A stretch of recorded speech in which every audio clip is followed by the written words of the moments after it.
AEW Dynamite occurred, and they have the Owen Hart tournament that's going on. One of the wrestlers was supposed to be like a Joker in the thing that was like a mysterious person. We don't know who it was. That was going to fight Samoa Joe. And it ended up being Johnny Elite. Now, Johnny Elite is also known as John Morrison, but in AEW he's going to be going by Johnny Elite. He did not sign a contract, but he showed up.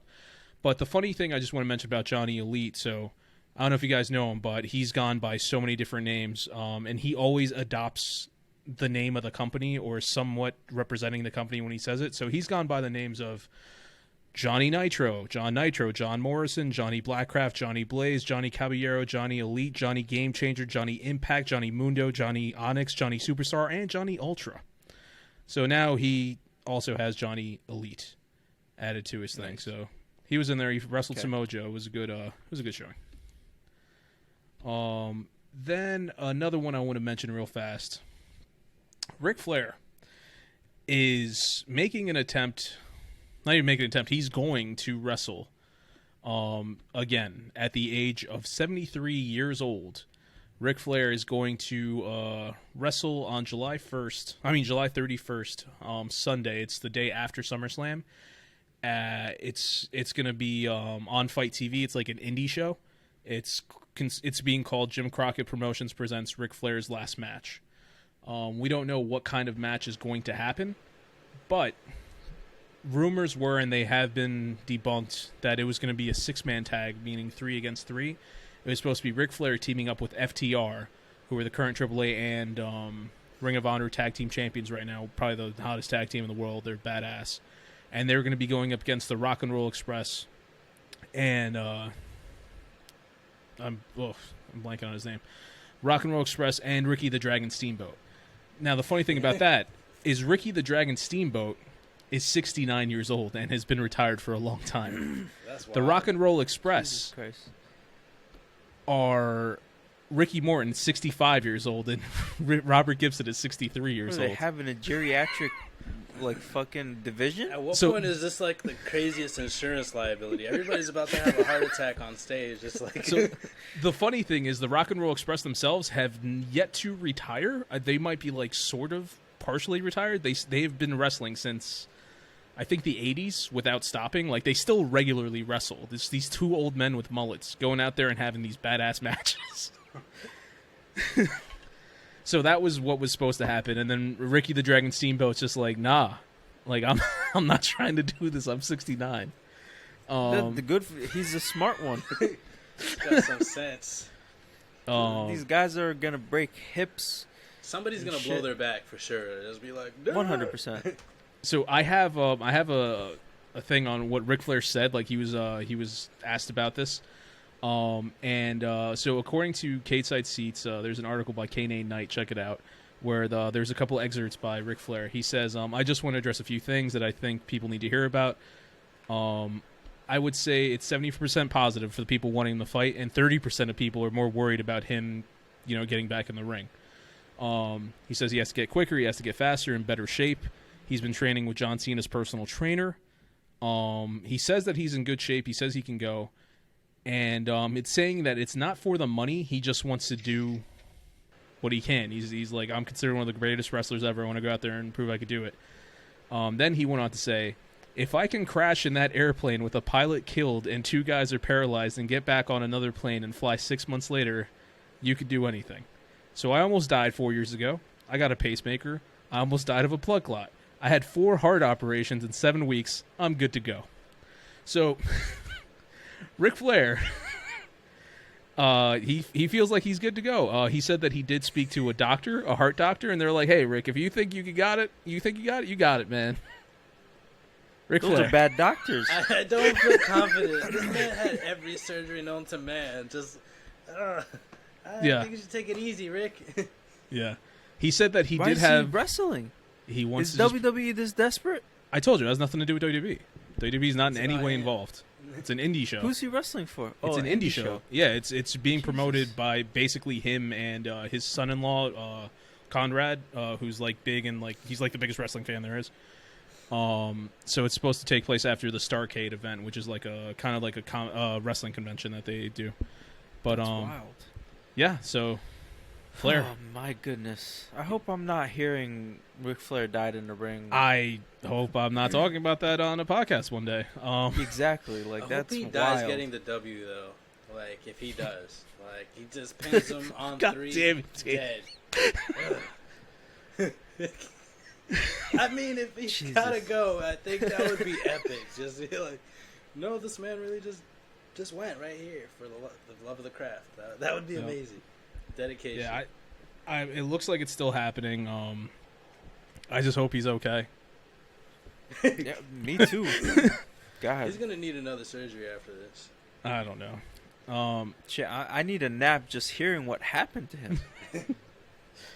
So another one I want to mention real quick is that in New Japan Pro Wrestling, there is a tournament going on. No, it is not the G1 Climax. They do have multiple tournaments throughout the year. I've never mentioned this on the podcast, but It's the G2 Climax. for this one, it's the Best of the Super Juniors, the BOSJ. So that's happening. It's where they take BOSJ. It's where That they sounds take like a burger. I'll take a Super Junior. Don't they have that at Carl Jr.'s? I don't know. I've never been. Actually, it might be. So the Super Juniors are the lighter heavyweights. That's what Can I they're get referred pickles to. on the side? WWE uses cruiserweights. Other people use light heavyweights. They have these different things. So that's happening real quick. They have a lot of good wrestlers from different promotions, from New Japan proper, New Japan Pro Wrestling Strong, Consejo Mundial de Lucha Libre, which is CMML, CMLL, Impact Wrestling GLEAT, which I never even heard of, but it's a Japanese promotion, and AEW. So I'm just going to run through some people real quick. They got Ace Austin, Hiromu Takahashi, Alex Zane, Taiji Ishimori, Francesco Akira, Sho, Yoshinobu Kanemaru, Ryusuke Taguchi, Clark Connors. That's Block A. Then Block B. Taguchi. Yeah. Block B, they have El Fantasma, El Desperado, Doki, also Dookie, Robbie Eagles, TJ Perkins, Wheeler Yuta, El Dookie. Lindaman, Bushi, Master Wado, and Titan. Dookie Taguchi. So two different people. So they're having this tournament. It's always a good one. Is a very good showing. He made it to the finals last year, losing to Hiromu Takahashi, who then went on to Wrestle Kingdom. I believe he lost to El Desperado. All three of those I are think in it this was tournament. Taguchi. It wasn't Taguchi. He was competing for the IWGP Junior Heavyweight Tag Team Championships, and he lost, then but he did Dookie win at the came next out one. from Dookie the was back. not there at the Wrestle Kingdom Got show. So Best of the Super Juniors is happening. I'll be talking about that a little bit here and there. Also, WWE did not fire anybody this week, but Stephanie McMahon did quit. So Oh shit. That's funny. So Stephanie McMahon is taking a leave of absence from WWE. She does plan on returning later on in the future, but for now she's leaving. She wants to focus more on her family, which is cool since seeing how Triple H not that long ago had his heart condition and stuff. So she wants to spend time with her family. That's great. Also, she's doing a lot of business wrestlers and their things. heart conditions. Yeah, right. Stop But taking drugs. steroids, fellas. with Stephanie McMahon leaving, Nick Khan, the guy who many people blamed for the multiple firings and releases of wrestlers, is jumping in and taking her position now. Nick Khan, who Nice. I know a lot of people are not happy about, but he's in there. And last news story I want to talk about is the WWE Women's Tag Team Champions, Sasha Banks and Naomi, walked out on an episode of Raw. Before the show had started, they had some issues with the match that was going to occur that night. They walked up to John Laurinaitis, who's head of talent relations. They had suitcases in their hands. They dropped off their title belts and walked out the building.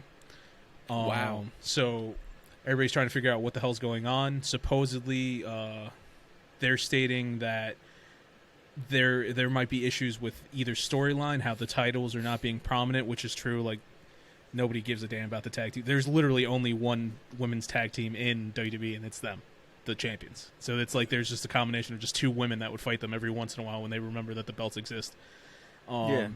So that's happening, and also there's rumors that Naomi, her contract is ending soon, so she might be doing this as a kind of like trying to come up with a reason. It's like, listen, I'll leave whatever you guys need me. I'm a champion. I'm trying to stay.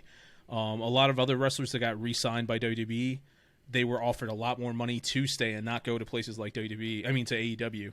So she doesn't have that leverage because she's related to Jimmy Uso, and Roman Reigns and Jey Uso. So like you want to stay because you got family here. So this might be her trying to get leveraged in order to get them to pay her more money. Sasha Banks has had issues like this in the past. So a lot of people are putting it on her, saying that she's causing the whole thing. A lot of people are supporting Naomi, but kind of blaming Sasha.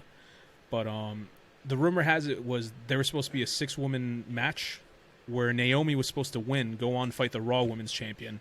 Sasha was supposed to then later on fight the SmackDown Women's Champion, being Ronda Rousey there. And they were supposed to compete for these world titles. But in doing so, that makes the women's tag titles not matter, because why are these girls fighting for these other titles when they're already champions? So they can have 4 belts. Yeah. But anyway, that makes sense. Yeah, no, it does. But it's kind of just, it's sad because it's like when they created these titles, it was like a big thing. Sasha was, I think she's one of the first women's tag team champions with Bayley, and it was just like, this is going to be great. People want to see a tag team women's division in WWE for years. And it's like ever since it came out, they've just not supported the thing. It's like Vince McMahon never cared about tag team wrestling, let alone women's tag team wrestling. So.